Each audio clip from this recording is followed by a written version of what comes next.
Coming up on show 888, non-Tesla EVs appear to be supercharging on some Tesla Superchargers. Stick around, I'll tell you more.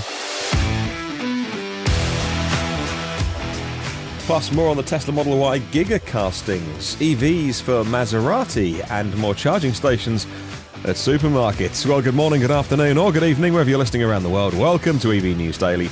Here is what happened on Friday, the 11th of September. My name is Martyn Lee, going through every EV story, so you don't have to. That headline story today then, any car with CCS appears to be working on Tesla Superchargers here in Europe. So, what are the details on this? Well, any EV appears to be charging on the latest version, we call them V3, superchargers of Tesla's own charging network. Now, I've seen plenty of YouTube videos just starting to hit the internet. VW e-Golf is confirmed to charge.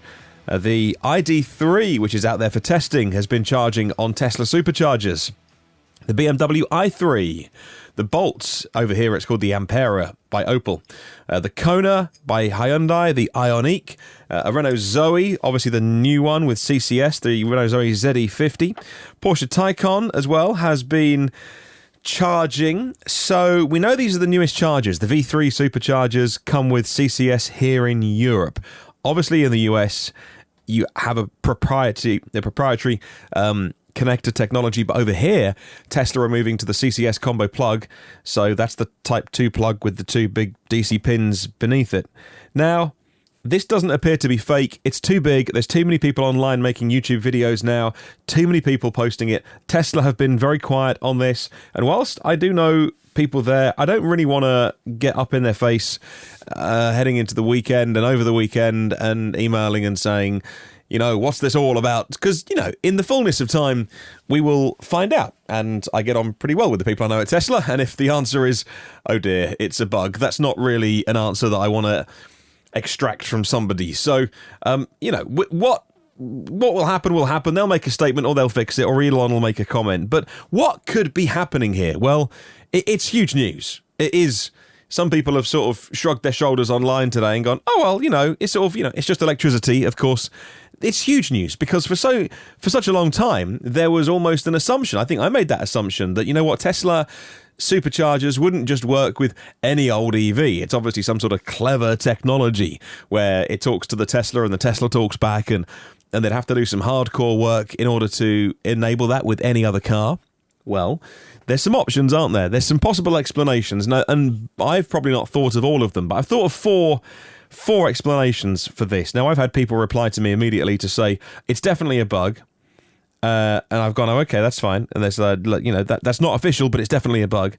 And I've had people email me to go, well, you know, the Tesla are going to do this as part of opening up their network. And again, in the fullness of time, we'll find out.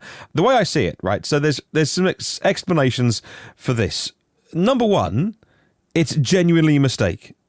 Somebody somewhere updated some code and pushed it out to their charging network, and it's broken something.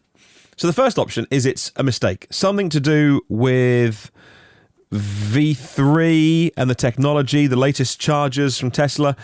I was reading online some of the people who know more about Tesla than I do saying that Teslas do most of the work at superchargers, unlike most charging stations that have all of the technology packed inside the charging station because you never know what EV is going to pull up. With superchargers, they know a Tesla's going to pull up to it. So they put a lot of the actual work of verifying that it's a Tesla and that a charge can commence and all of that kind of stuff on board on the car, not on board on the charger. Now, again, I don't know if that's true or not. It seems feasible, but it genuinely could be a mistake that if they've pushed out some code that says validate this car as a Tesla and something, you know, one line of code is wrong, it could be allowing charging on other cars. Possibility number two, it's failing the handshake. Now, this could be related to the first point in that there is some technology in Tesla V3 superchargers that when you plug a car in, it says, are you a Tesla and are you allowed to supercharge? Now, some cars will have unlimited lifetime legacy supercharging. Some will be paying. So you've got to, people call it the handshake. But in other words, the charger meets the car meets the charger. It goes through something like 35 or 40 different steps. But there's some main steps like verification all the way through to commencement of charging and transfer of power. So, but there's lots of steps along the way more than you realise in terms of when you plug that socket into the car. A lot happens in the background. It could be some sort of failure happening there with that handshake. Now, this option, if you think it's true, would work on the assumption that the default position of handshake fail is commence charge. And I don't think that my second suggestion to you is a feasible one on the grounds that I believe that any coder or any person writing code or software engineer for Tesla, ultimately, if you can't handshake with a car, so if the charger gets plugged into a car and it can't do all the things it needs to do, the default position or the default response would be don't commence charge. Because if the failure on that communication is because the car is faulty, the last thing you'd want to do is to then dump a ton of power into it. So if there is an issue with the handshake, the default position should surely go to shut down, lockdown, don't transfer power. But if for some reason, I don't know, the default position of Teslas are actually, if we try and communicate with a Model 3 and we're not getting the right code back or the right signals back from the car, the default is commence charge. Either way, benefit of the doubt, I'm sure it's fine. Well, that could be some sort of failure. Because, of course, it won't. The supercharger won't be expecting, plug into a VW, plug into a Porsche, plug into an MG. The MG will talk back, clearly not in Tesla's language. It won't be expecting that and say, whoa, fail. Okay, commence charge. Number 3, third option. We head towards conspiracy theory time now. My third suggestion to you is this is a test. And we know that we saw Elon and Herbert Diess recently, a bit of a bromance thing going on. Could they have done a deal with VW? Could VW be paying Tesla to access the supercharging network? Well, they could, I suppose. You know that news recently that Tesla's been applying for licenses in Europe to become electricity suppliers? Was that required before they could sell electricity on their supercharging private network to other car makers? I don't know. Could it be that they open up the supercharging network to the rest of us? And I'm not a Tesla owner, so that'd be very nice if I could have access to that. But for quite a high fee, maybe 50 pence, 75 pence or euro cents per kilowatt hour. Pretty high. Pretty much like you wouldn't do it unless you really wanted and needed to. But in return, Elon on Battery Day is able to say in a couple of weeks' time, we're making supercharging free for every Tesla owner because everyone else is going to be paying for it.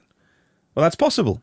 Now, here in Europe, we don't have the kind of queues that you see in the US over, Labor Day weekend and Thanksgiving, Christmas holidays, because I've just never seen a queue at a supercharger anywhere over here. I've seen the pictures in the US of really busy supercharging stations and queues snaking down the road. Never seen that here. So if you are only doing this in Europe, well, you're not exactly stressing out a network that is already overloaded.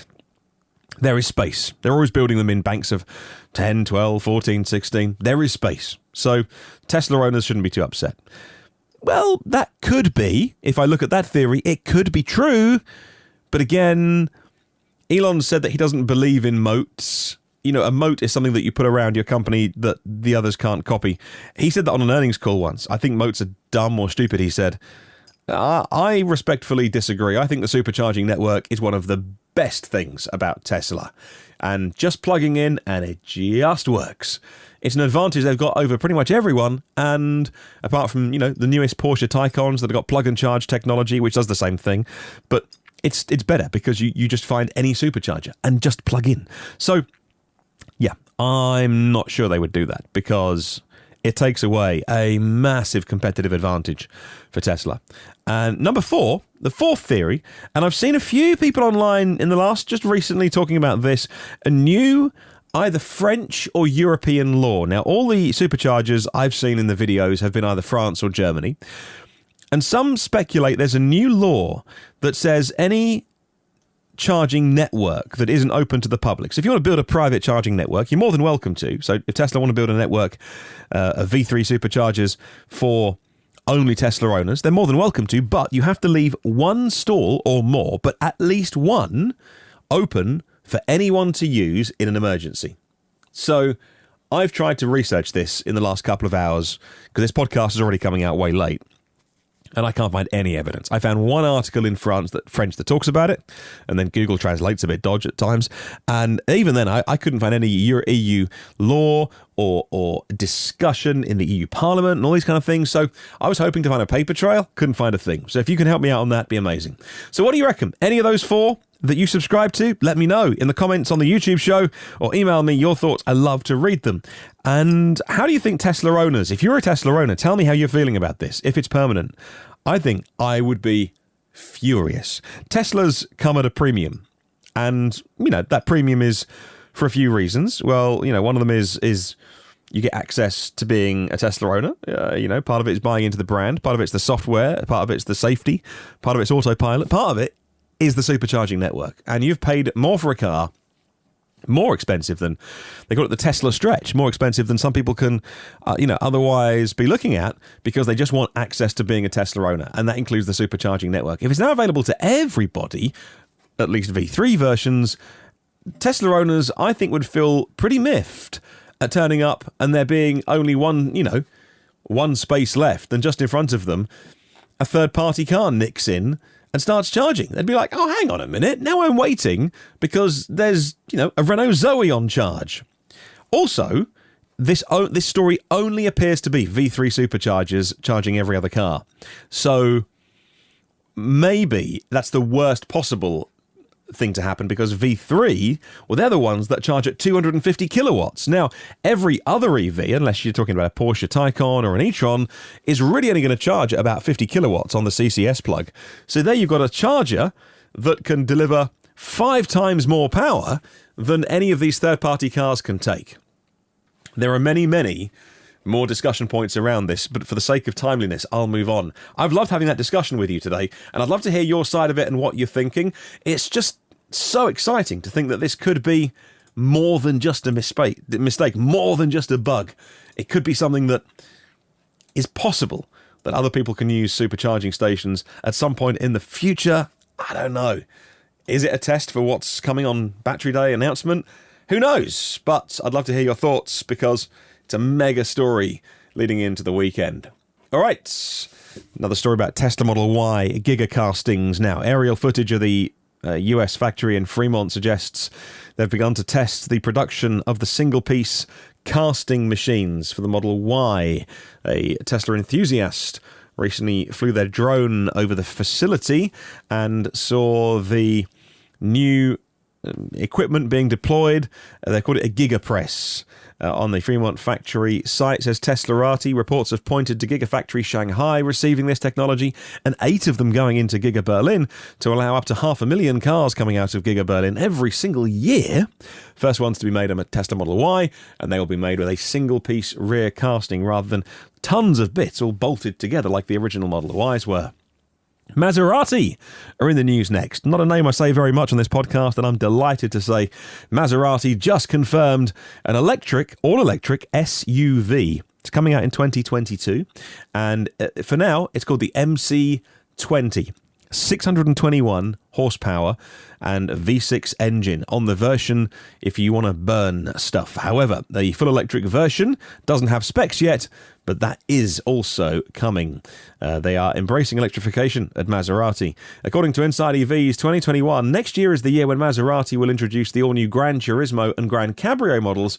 In keeping with their new commitment to EVs, both will be pure electric cars. Aldi, the supermarket, Aldi, in Germany, the chain Aldi is putting in 1,500 charging stations to the car parks of those stores. That's more than 75% of the discount retailer having at least one charging point, says Electrify. Before the end of the year, 200 more stores are getting these charging stations. 300 are going to be built in next year, and then every year as we head towards 2025. Not sure what speed these ones are, though, but if they are rapids, DC rapids, that's great, because, what's a supermarket shop on average? half an hour. I know, maybe a little less, a little more sometimes. But if you're in a shop for half an hour, a DC fast charger is just the perfect solution. Any more, and you want to use a slower solution, and if they're 50 kilowatts, the prices are coming down for those now, and it's great. Put them into supermarkets and maybe even some sort of discount rate if you can show your receipt or something. I don't know, but an incentive to actually go there be awesome. Next, it's Hyundai and SK Innovation looking at a new business model, and that, my friends, is leasing EV battery packs, something that many people cannot get round in their heads. Now, I do with mine on my Renault Zoe, so I bought the car, but I didn't buy the battery. The battery is 50 quid a month, and I pay that to Renault every month. Hyundai and SK Innovation, the South Korean battery maker, have now teamed up on EV battery leasing. The two companies are developing an ecosystem that includes the reuse of energy battery packs when they're at the end of their life with cars and using them for home storage. That's pretty much a given. That's been about the same press release that every car maker and battery company's been sending out for the last 10 years. They've also, when the batteries stop working in cars, we'll use them for home storage. And they just keep going in the cars. There's not enough of them to be recycled into home storage. But according to Green Car Reports, it's being thought of as battery as a service, like software as a service. It's the same as the SaaS model.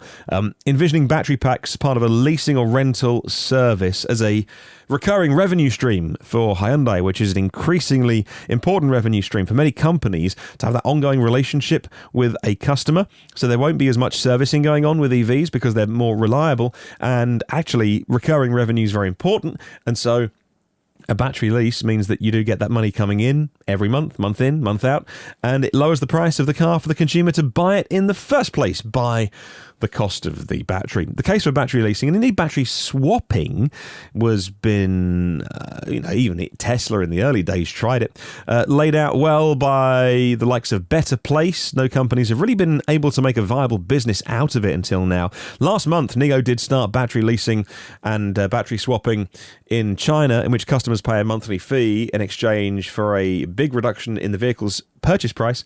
So we'll see if that takes off. That's only a month old, that scheme, so keeping an eye on that. Opel/Vauxhall are next in the news today, and the Zafira-e Life, the all-electric people carrier.